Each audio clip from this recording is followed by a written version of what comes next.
Okay. Good morning, everybody. Good Okay, tov. so Nearly Chodesh Tov. Tomorrow's Rosh Chodesh, so let's say nearly Chodesh Tov. Let's continue. Yesterday we didn't have a shiur, as you know, because of Yom Yerushalayim, but we are back. We are in Masechet Beitzah, towards the end of the first parak. We're coming close to the end of the parak. Let's pick up. We started to look at this Mishnah on Daf Yud Daled. We'll see the Mishnah again and see the ensuing discussion in the Gemara. So we're on Daf Yud Daled Amud Aleph, Masechet Beitzah. Says the Mishnah, בית שמאי אומרים תבליני זוכה במדוך של עץ, והמלח בפח או בעץ הפרור. בית הלל אומרים תבליני דוחין כדרכן, במדוך של אבן, והמלח במדוך של עץ. So again, our Mishnah over here is dealing with the melacha of tochen, seemingly, grinding, right over here, or maybe shchikat samanim, which is maybe a tolada of tochen. Last time we gave a little bit of background in terms of the whole gzera of shchikat samanim, in terms of taking medicines on Shabbat and Yom Tov. We won't get into that today, but today we are dealing with grinding spices on Yom Tov. And again, you might have thought that this is, this is a melechet ochal nefesh, but as we've explained many times, not every melacha that is ochal nefesh is automatically permitted on Yom Tov. Somewhat ironically, those melachot which are generally done in the field, generally done for many days, and not just for that day, done in bulk, right, on mass. Those melachot which involve a large amount of torach as well, those were not necessarily permitted on Yom Tov. There is a discussion as to whether that is going to be an isur d'oraita or d'rabanan. And again, if we say that it's an isur d'rabanan, so then it's easier to understand over here the discussion in our Mishnah in terms of when Rabbanan did not forbid that, because they b'chol zot wanted to allow us to prepare these spices on Yom Tov. In either event, what we're going to see in the Gemara is that most of the cases here we're dealing with a shinoi. Most of the cases, Rabbanan says it out of the shinoi. So whenever there is a shinoi, then it's only going to be an isur d'Rabbanan anyway. And in these cases, Rabbanan said that since this is a melacha that is required for a chal nefesh, for the day in the house to eat, etc., then with a shinoi it's going to be permitted. But so our Mishnah deals with, again, we have a machloket Beit Shammai and Beit Hillel. Beit Shammai said, Tavlin nedochin b'madoch shel etz. Normally these things would be done in a madoch shel even. You would use a stone. Right now, nowadays we would just go and buy it from the shop. But in those days, you would use a stone pestle and mortar, right, in order to grind the spices. So Beit Shammai says for tavlin, for spices, you need to have a shinoi. Not the hugest change in the world, right? But instead of using a madoch shel even, you use a madoch shel etz, use a wooden pestle. Okay, it's still the same implement, it's a different material, so it's somewhat of a shinoi. But when it comes to melach, they say bepach over eitz hapalul. You're sort of using a spoon to crush the salt, so that is a large change. So we see they are more stringent about when it comes to melach. But Hillel omrim tavlin dochin kedarkan b'madoch shel even. But Hillel says when it comes to tavlin, ordinary spices, you don't have to have any change at all. That you can just do in the normal way. However, the melach b'madoch shel etz. When it comes to salt, again, there has to be a smaller shinoi. So according to Beit Hillel, the shinoi that we're doing is much smaller than Beit Shammai. Both agree that there is a stringency of salt over and above that which is for tavlin. So it says the Gemara, now, the kule alma miat melach by shinoi. According to everybody, when it comes to salt, you do nonetheless need some sort of a shinoi. So what is the reason? What is it about salt that you have to have this shinoi, that we're more stringent than with any other tavlin? Maitam Rav Huna Rav Chisda, we have a machloket. Chad amar kol hakderot kulan tzrichot melach ve'en kol hakderot tzrichot tavlin. V'chad amar kol hatavlin mafigin ta'aman u'melach eino mafigat ta'aman. So two reasons why machloket as to what it might be, and then immediately the Gemara will explain to us what is the nafkamina. What's practical ramification? What's the case which is going to be different for one explanation versus the other explanation? But essentially, we say like this: in other words, you always need salt. You always need salt. You may know. I don't know if I'm going to need the turmeric this particular Yom Tov. I don't know if I'm going to need my cumin, but I know that I'm going to need salt, and therefore, And therefore, you knew before Yom Tov that you would need salt, whether you've worked out the menu or not. Right, I've worked out your Shavuos menus, but whether you know or not, you're going to need salt, and therefore it's always considered something that you could have done before Yom Tov, as opposed to another taflin, which I don't know that I'm going to need it. So, on Yom Tov morning, I decide I need the spice. Now I need to grind it. Beforehand, I didn't know. You can't use that excuse when it comes to melach, and therefore we're more stringent. Okay, v'chadama, that's reason number one. Reason number two, the other opinion, whether it's Rav Huna or Rav Chesta, says kol hatavlin mafigin tama, no melach eina mafiga tama. In other words, all the other spices, they sort of lose their sharpness, they blunt their taste over time. Right, when you crush it, that is when it's going to have the most potent taste, and after time it's going to lose it, as opposed to salt, which does not mefig tama, right? Salt is going to stay, it's going to retain its taste. And therefore, again, both of these are different reasons as to why we say the salt you could have made before Yom Tov, whereas the other spices you couldn't have, either because you didn't know or because of what's going to happen to the salt itself. And therefore, says the Gemara, "My benayu." So, what now is the nafkamina? So, we'll give you two options: Zika benayu, the adam Mike dera. If you knew beforehand what you were going to cook, so then then there would be no difference. Then you would have had to make the other. You would need the same shinoi for a tavlin as you would for melach. You would have to make it before, because you knew what's coming. That's opposed to the first. That's for the first reason. Opposed to the second reason, which is that it's got through with mefig tama. So whether I knew or I didn't know is irrelevant. So I knew that I was going to need this tavlin. Very nice, but it's still not going to be the same if I prepare it in advance. So that is one nafkamina between those two reasons. Inami, a second nafkamina, but morika. Morika again is a type of spice which is similar to salt in the sense that it doesn't lose its taste. Have a look. Rashi says, "Inami b'tavlin shamolika ika bainayu sheyesh kdera shemetablin ota b'kulkum." Okay, I think that is translated as turmeric, which is the spice that you use in this pot, in this dish, right? It's not going to lose its taste if you ground it earlier on before Yom Tov, and therefore, so what is the case? The case here is I don't know what it is that I'm going to. So I don't know what I'm going to cook, right? What spice I'm going to need, and it turns out the spice I need is this kurkum, this morika. So lilishna batra by shinoi, lilishna kama lo by shinoi. Meaning, according to one version, I would say now that I don't need to make a shinoi, which what I'm doing, right? According to the second version, because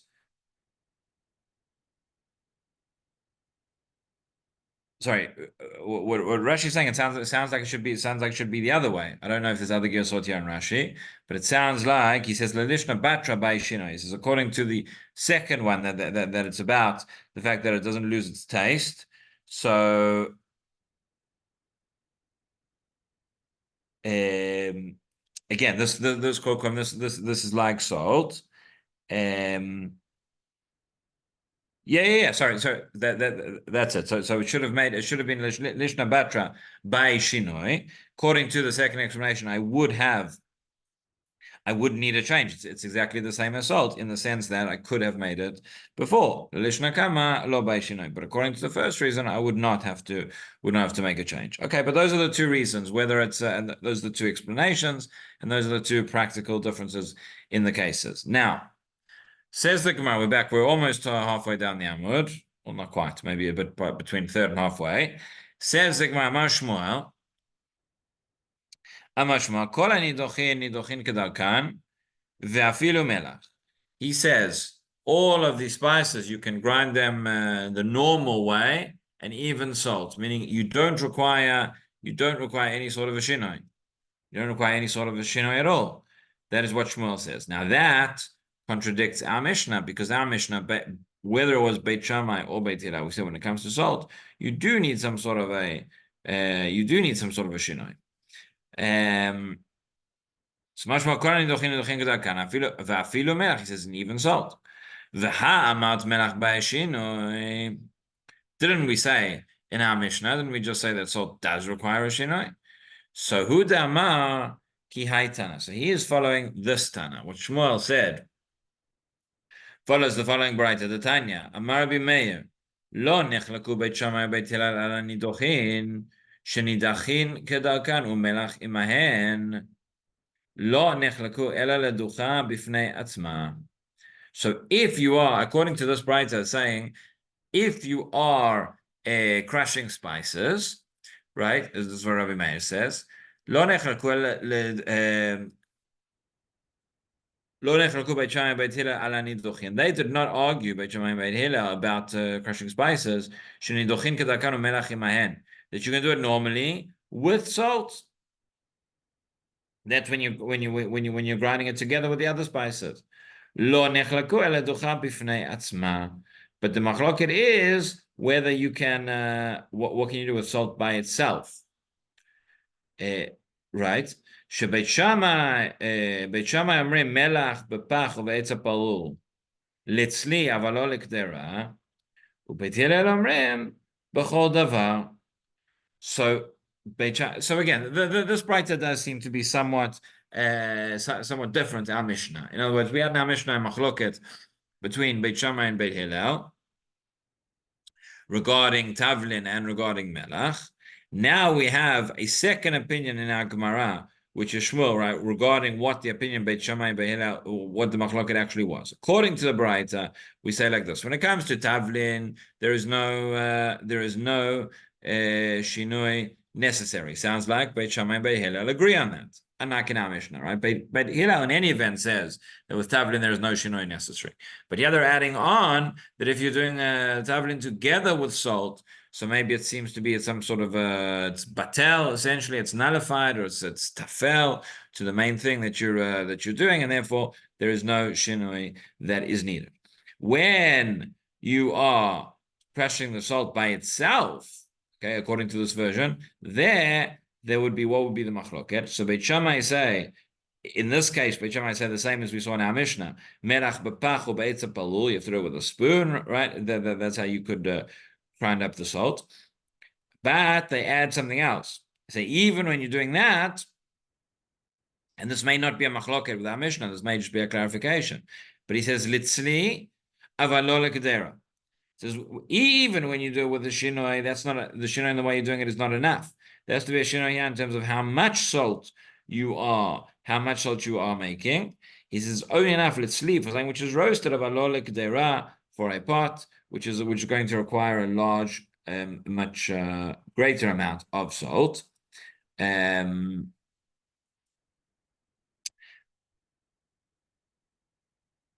that is Beit Shammai. Aval Beit Hillel omrim b'chol davar. Beit Hillel say now you can do it with anything. You want to make the salt, you can use anything. So the question is, b'chol davar sal kedatach, says the Gemara, really? Is it true that Beit Hillel are going to allow salt? So you don't need any sort of a shinoi. You can just do it however you want. Or Rashi says, yeah, b'chol davar sal kedatach, that you could, meaning that you could still do with the shinoi, but when you say that you can grind salt with anything, meaning any instrument, any implement, any kli, says Rashi, afilu b'davar she'eni tar b'shabbat, are you saying you can use anything, even something which is a kli shemelachto le'isur, saying that you can't, saying that's muktzeh? So says the Gemara, ela ema lekol davar. No, what Beit Hillel said is not bekol davar, but lekol davar, meaning you can't use necessarily anything in order to grind the salt, but when you make it, how much, right? Beit Shammai just placed a limitation on how much, whether it's betzli or lekdera. So Beit Hillel say no, lekol davar. Says Rashi afil lekdera, even for that amount, that would be enough.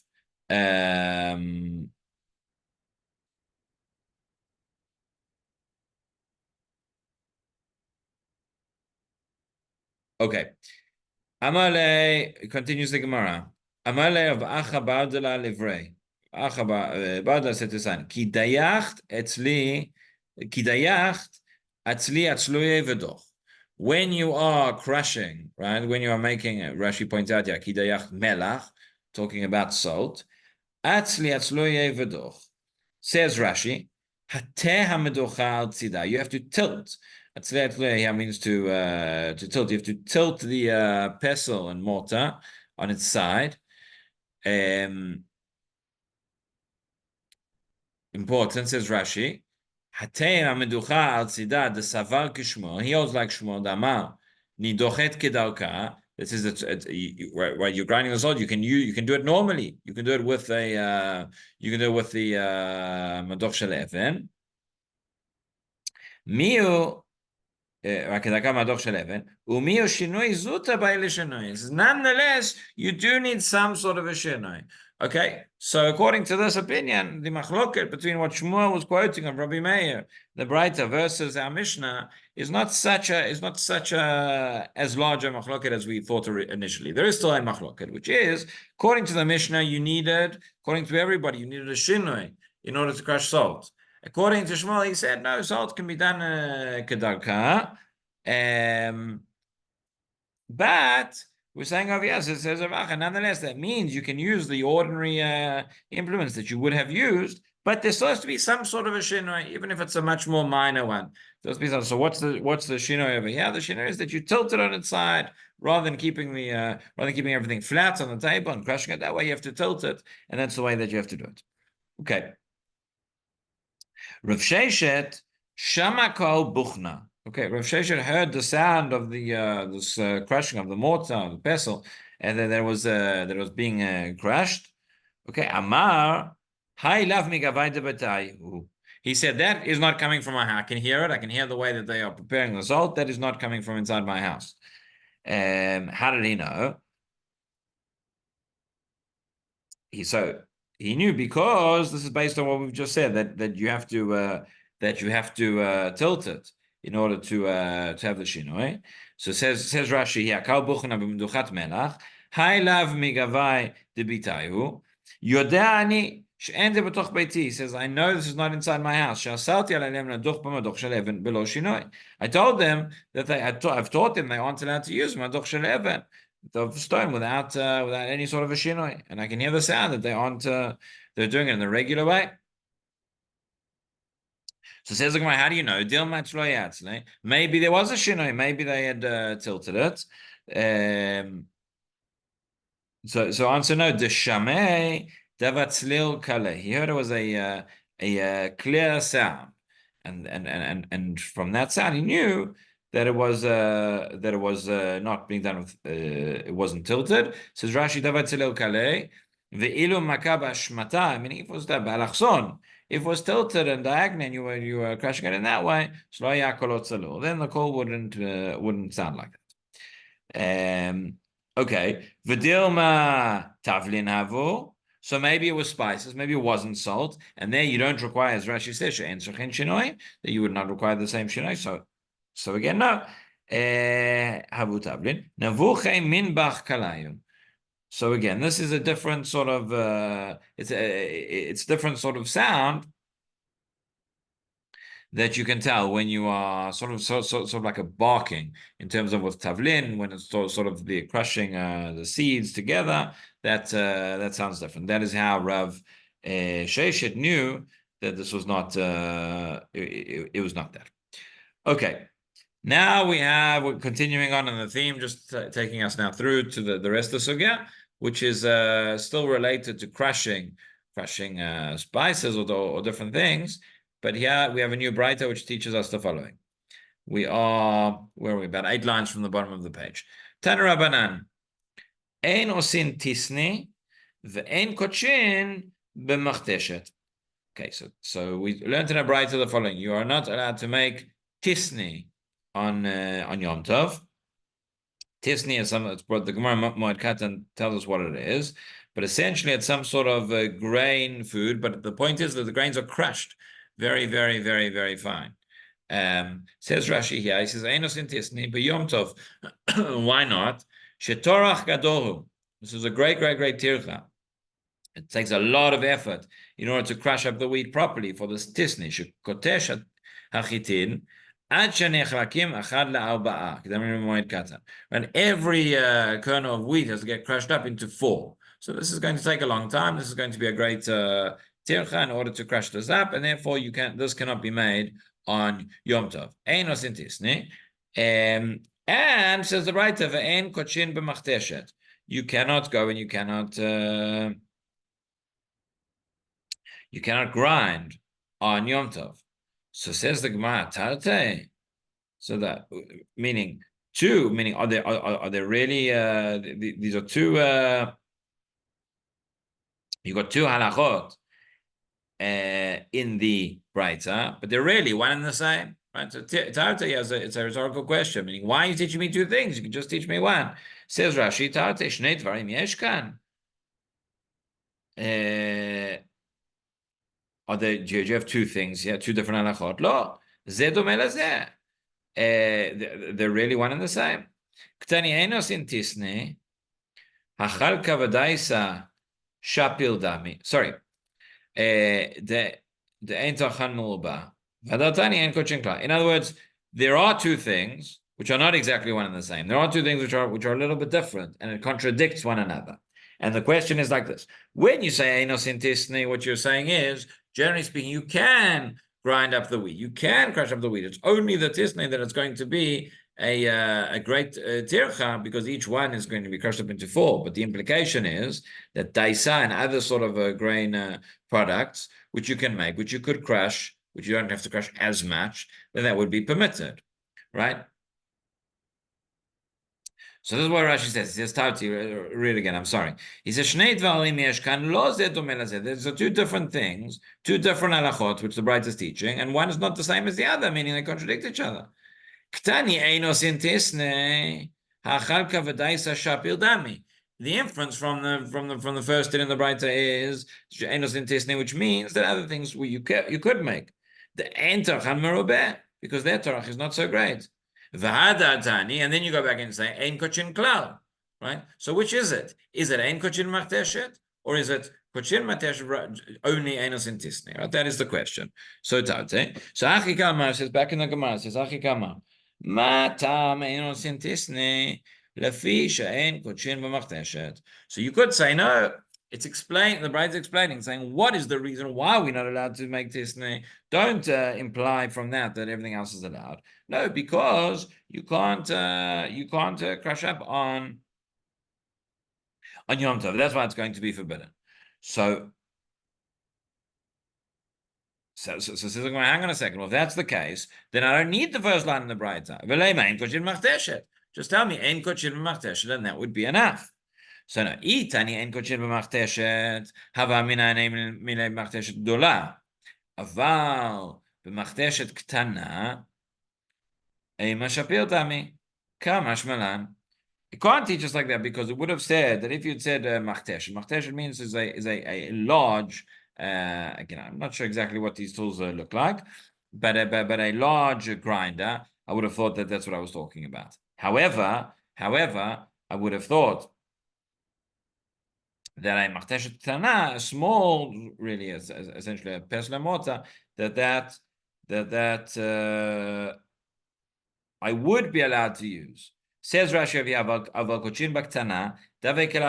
you're going to grind up the wheat with a pesle mortar, that is a shinoi. That's not the ordinary way of doing it. Because normally you use that for spices, and therefore I would have thought that would be allowed. And therefore, in order that I should understand that it's both, that it's everything, it says, I would have thought Machteshkna Ema Shapil Dami, and therefore Kamash Malan, and therefore the Braita teaches it in such a way that first it says Einos Intisne Klal, so that you know Einos Intisne means you can't make it, you can't make this at all, whatever Machtesh you use, whether it's large, whether it's small, etc. And then it tells me that I can't use that the reason is because I can't use any sort of Machtesh. Now we have a challenge on that, because don't we have a Braita? Says we have a Braita Vatanya, Ein Kochin Machteshet Dola, Aval Kochin Machteshet Tanan. The Braita says you can't use a large grinder, but you can use a small one. So that's exactly the opposite of what we just explained. So that's what we now have to resolve. So Marabaye, Kitanya Nami Matnita Machteshet Gdola. So Abaye essentially rejects what we've just said. He says, no, when the Braita was talking about it, it actually was referring only to a Machteshet Gdola, was not referring to a Machteshet Ktana.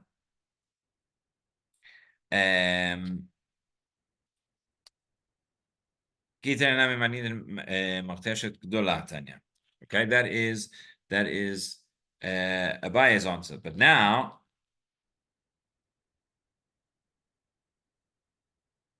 okay, so that's how he resolves it. Rava Amar Lo Kasha. Rava says differently. Over the Amud, top of the Amud Bet. Rava Amar Lo Kasha Halan v'Halahu. Okay, this is a statement we have a number of times in the Gemara. Rava says no. It's not a difficulty. In one place, he keeps the explanation of our Braita, saying that it's talking about Machtesh Ketana and Gdola. Our question is, when can you use the Machtesh Ketana or not? Rabbi says, Halan v'Halahu. It's going to be a different din for us and a different din for them. Usually when the Gemara says Halan v'Halahu, it means for us who are in Bavel and them who are in Eretz Yisrael, or vice versa. And essentially what it means is that differences in the conditions in those two places result in a difference in the application of the halacha. Again, the halacha stays the same, the principle stays the same, but the application is different. So what is the difference over here? So he says, Halan. Well, let's just see Rashi. Rava malo lama tam kama uviktana nami kai v'kama en kochin klal. Right, so this is, he's saying, what's the difference between, how do we resolve our contradiction about whether you can use Martesh Tana or not? So he says, Halan deleit lan avdei de mazalzele. Okay, he says we don't have avadim. We don't have avadim who are not going to be scrupulous in the halachot, and therefore we can use the Martesh Tana. But halahu, but for them, sorry, we don't yet, right? That we don't have avadim. We're doing it all ourselves, and we understand the difference in halachot. Therefore, we can use it. But halahu, for them over there in Eretz Yisrael, the idlu avadim the mezalzeli, that they